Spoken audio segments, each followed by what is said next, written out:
This might sound like an ordinary probation hearing, but it's anything but.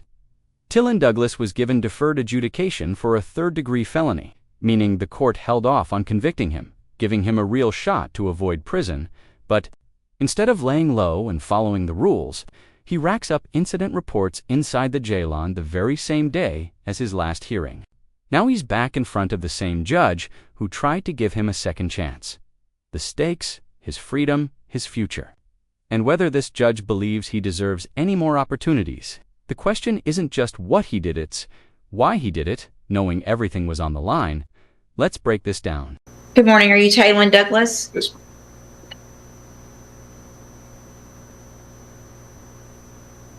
Give me just a second.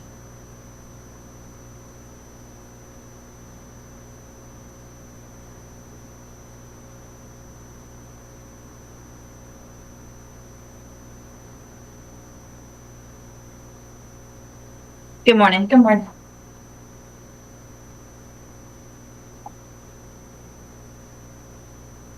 All right.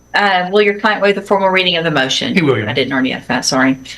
This is cause number 25, DCCR 0895. And Mr. Douglas, I have a motion to revoke your unadjudicated probation. This shows that you were placed on probation November 18th of 2025 for the offense of obstruction or retaliation, a third-degree felony. And that was a 3-year deferred probation. Is that correct? And this motion alleges that you violated your probation in count 1 only by failing to act in a courteous and professional manner, by incurring 3 new incident reports while housed at the Jefferson County Jail, including a physical altercation with another inmate on November 29th, 2025, which was the same date of your last hearing. And so, is that true or not true? True. Did you enter? That single word, true, changes everything. In probation revocation hearings, when a defendant pleads true, they are formally admitting the violation. There's no trial, no evidentiary fight, no cross-examination. The judge now has full discretion to revoke probation and sentence him within the statutory range for a third-degree felony. And remember, this wasn't a minor technical violation like missing a meeting. These were behavioral issues inside the jail itself. When you're already on deferred adjudication, you're on thin ice. And pleading true means he's essentially placing his fate directly in the judge's hands. Would you take that gamble? Your plea of true to count 1 freely and voluntarily, Yes, ma'am. and because it's actually true. Yes, ma'am. So he never even made it. I know. So- That's just, Yeah. and I guess once you did that, you decided, screw it, I'm going to do whatever I want because I already know I'm going to get in trouble, because you've been acting like an absolute fool in our jail. I'm not sure 4 years is enough. I need to think about this for a minute. I mean, is it really that hard to follow the rules? No. You didn't want to get out? You did? You got a problem with... This is where the tone shifts. The judge isn't just reviewing paperwork, is expressing frustration. And that frustration tells us something important. She expected better. Judges don't usually react this personally unless they feel their trust was violated. Deferred probation is a privilege, not a right. The court gave him an opportunity to prove he could follow basic rules. Instead, his behavior escalated. When a judge says someone is acting like an absolute fool, that signals disappointment, and disappointment in court often translates into harsher consequences. So ask yourself, if you were given a second chance at avoiding prison, would you risk it like this? Showing yourself while...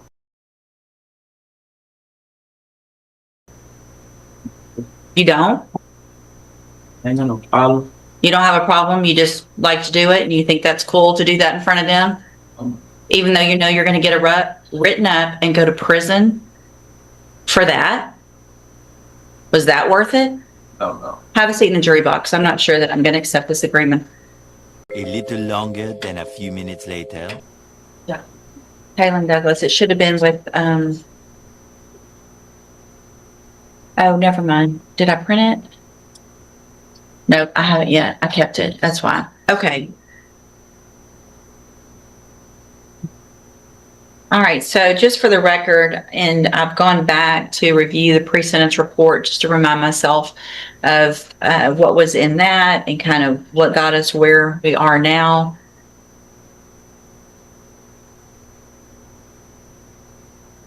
And Mr. Douglas, I hate this because I really, really, really wanted you to succeed. I really did. I wanted you to be able to go to ISF, but I can't not stick to my word. I told probation when you were here. I told you when you were here. No more incident reports before ISF, or you're not even going to make it. And it has been 1, 2, 3, 4, 6, 7. What day were we here? I can't remember. 8, 9. The sentence date was supposed to be. The sentence date was November 18th. So since November 18th.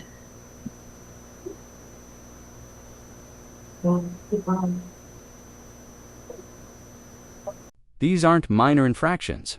Repeated exposure incidents to ward officers can constitute serious disciplinary violations and even new criminal exposure charges in some jurisdictions. Add in physical altercations, contraband tools like a makeshift tattoo needle, and disruptive behavior, it paints a pattern. And in probation cases, patterns matter. Courts look for compliance and effort. Instead, the record shows repeated rule breaking in a controlled environment. If someone can't follow structured jail rules while awaiting disposition, how does the court trust they'll follow conditions on the outside? This is the moment where the judge is mentally weighing rehabilitation versus accountability. All right, everyone, give me. You've been caught with looks like kind of a makeshift tattoo needle. We've got 1, 2, 3.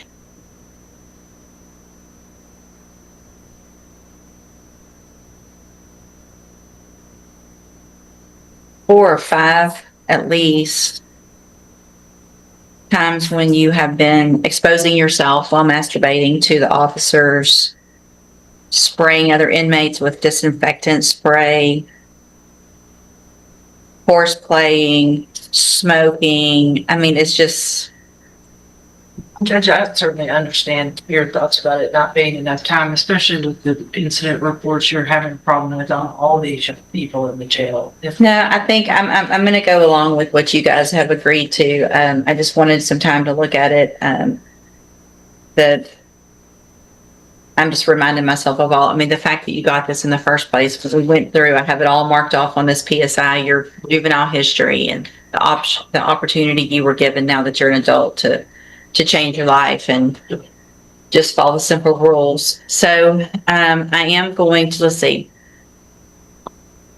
So I have documents here on this tablet that have your signature on them that the state's marked as exhibit number 1. Before you signed these, did you go over them with Mr. Rojas?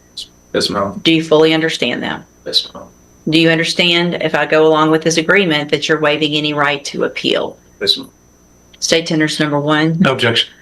It's admitted. Is there any evidence that Mr. Douglas is not competent? No, Your Honor. All right, Mr. Douglas, I'm going to find that you entered your plea of true to count 1 freely and voluntarily. Find that count true. Find sufficient evidence. And here it is, the legal turning point. Because he was on deferred adjudication, once the judge finds the violation true, she can formally adjudicate him guilty of the original felony offense. That means the protection he had, voiding a conviction, is gone. The court now enters a conviction on his record. This is significant. Deferred adjudication is often seen as a lifeline, but once revoked, it's as if that lifeline never existed. This is no longer about probation, compliance, it's about felony sentencing. And at this stage, the only question left is how much time he's going to serve. At this time to find you guilty. Right, something wrong.